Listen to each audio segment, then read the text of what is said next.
J'ai parlé de Doug Ford à PSPP hier. Il est parti à rire. Il était crampé. Mm-hmm. Est-ce qu'il rit? Toi, est-ce qu'il fait rire de Doug Ford ou quoi? Ben, moi, c'est son frère que je trouvais drôle quand même. Rob Ford, c'était quelque chose. Oui, Rob Ford, c'était quelque chose. Mais Doug Ford, il me fait sourire. Écoute, moi, c'est la réaction des libéraux qui m'intrigue. Tu sais, la réaction, c'est... je vais l'imiter. Mais il n'y en a pas. Il n'y a pas de réaction. Parce que lui a dit l'élection du PQ au Québec, ça serait une catastrophe pour le Canada. Ce qui est vrai, parce que si il y a l'indépendance du Québec, ça serait une catastrophe pour le Canada. Ouais. C'est vrai, effectivement. Mais là, aujourd'hui, il s'est fait demander par des journalistes, est-ce que vous revenez sur vos propos? Parce que, tu sais, dans le fond, c'est un peu comme de l'ingérence, tu sais, ce que vous avez fait. Puis c'est pas pantoute.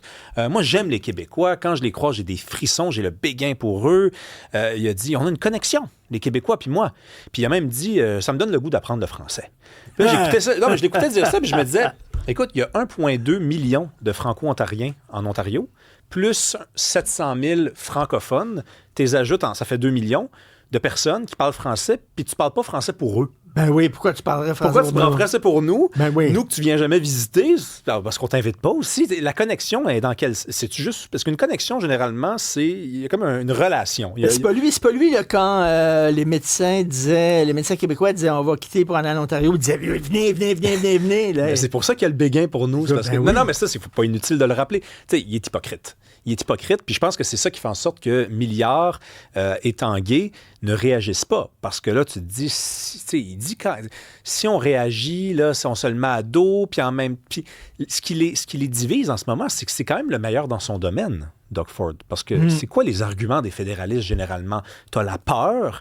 T'as la peur, puis après, c'est quoi le troisième? La peur. Pas la peur, le troisième, c'est la peur. L'effroi, la terreur. Quatrième, cinquième, oui. La crainte. Donc là, t'as comme t'as le meilleur là-dedans, tu sais, t'as le Mozart de la peur, tu sais, de l'autre bord de la frontière, puis tu te dis, on va prendre des notes. C'est pour ça qu'ils disent rien, ils sont occupés. Ils prennent des notes. Ils ont du papier, des crayons, puis ils sont comme, OK. Charles Milliard, est-ce qu'il prend des notes? Il prend plein de notes, Richard. C'est ça qu'il fait, Milliard. Charles Milliard avait dit que... J'ai excité que c'est lui maintenant qui va... Ça va être un couronnement, là? Oui.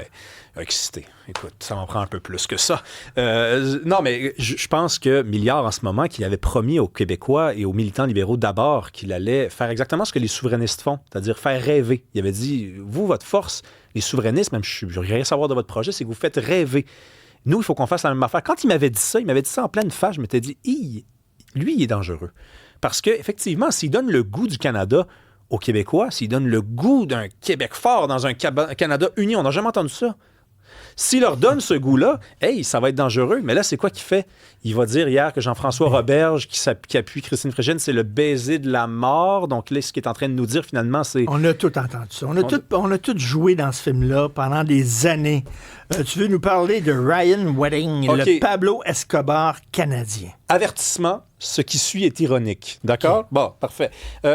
Ryan Wedding, pendant des années, il était recherché, on le sait, par Interpol. Et moi, je tripais là-dessus. Là. Dès que le mot sortait dans un article, j'allais lire où ils l'ont-tu trouvé, comment il mène sa vie. Et là, il a été arrêté. Et là, on va en savoir un peu plus. On sait déjà, par exemple, qu'on a saisi 40 millions de dollars de motos. Le gars, il avait 40 millions de dollars de motos. Et je me demande, Richard, est-ce que ces gens-là ne sont pas plus utiles en liberté qu'en prison? Qu'est-ce qu'on regarde comme film? C'est quoi le plus grand film de tous les temps? C'est des films de bandits. Tous des films de bandits. Qu'est-ce qu'on regarde dans le journal quand il y a une grosse nouvelle? Le crime, on se précipite là-dessus. C'est quoi le métier? Puis dans les films de bandits, là, c'est le bandit qui est intéressant. C'est pas la police qui court après le bandit. Oui, à part dans Heat. Dans Heat, pas mal les deux. Ouais, c'est les deux. T'as raison, absolument. C'est quoi le métier le plus intriguant au monde après comptable, mettons? Criminel. Donc, en fait, on est hypocrite, Richard, parce que ça nous fascine, cet univers-là. Et j'ai l'impression... Ceci est une chronique ironique, que ces gens-là ont une utilité dans liberté. Tu sais, quand le gars, là, Pic Turmel, là, il était à l'autre bout du monde, on ne savait pas il était où, on capotait tout là-dessus. Le jour où il a été arrêté, je m'en rappelle, le monde était découragé. Parce que son histoire, c'était terminé. On n'allait plus entendre parler de lui. Il allait se faire transporter d'une prison à une autre, il allait subir son procès, il allait crouler en prison. Mais quand ils sont en liberté, ils nous font... Tu sais, il y a tout un univers qui se crée. Moi, j'étais enfant dans les années 70. Dans les années 70, c'était la décennie des grands bandits au Québec. Tu sais, des gars là, qui sautaient par-dessus les comptoirs de banque. Là, les Frères Dubois. Avec les Frères Dubois, Richard Blas, etc. Puis moi, j'ai grandi à Verdun dans un milieu populaire. Et c'était souvent des gens qui venaient d'un milieu populaire puis qui devenaient riches grâce au crime. Parce que quand tu étais pauvre, il n'y avait pas grande façon de devenir riche. Tu sais, être un athlète ou alors être un bandit. Ben oui. Puis pour les gens de Pointe-Saint-Charles, puis les gens de Verdun, puis tout ça, ces gens-là étaient vus quasiment comme des vedettes. Ben tout à fait. Ben oui. Ben, te rappelles-tu le chef des Hells, Mom Boucher, qui s'en va à l'émission de Normand Brathwaite à Pimentfort, puis qui se fait applaudir, tout le monde se retourne, il le voit. Lui, il allait se faire couper les cheveux au coin d'Ontario, de Sainte-Catherine et de Pineuf, puis il traversait, puis le monde allait demander des... Il y a une... On est fan de ça. On aime ça. Puis évidemment que leur place est en prison quand ils vont aussi loin que ça. Mais il ne faut pas négliger l'importance qu'ils ont dans nos vies. Écoute, on est curieux.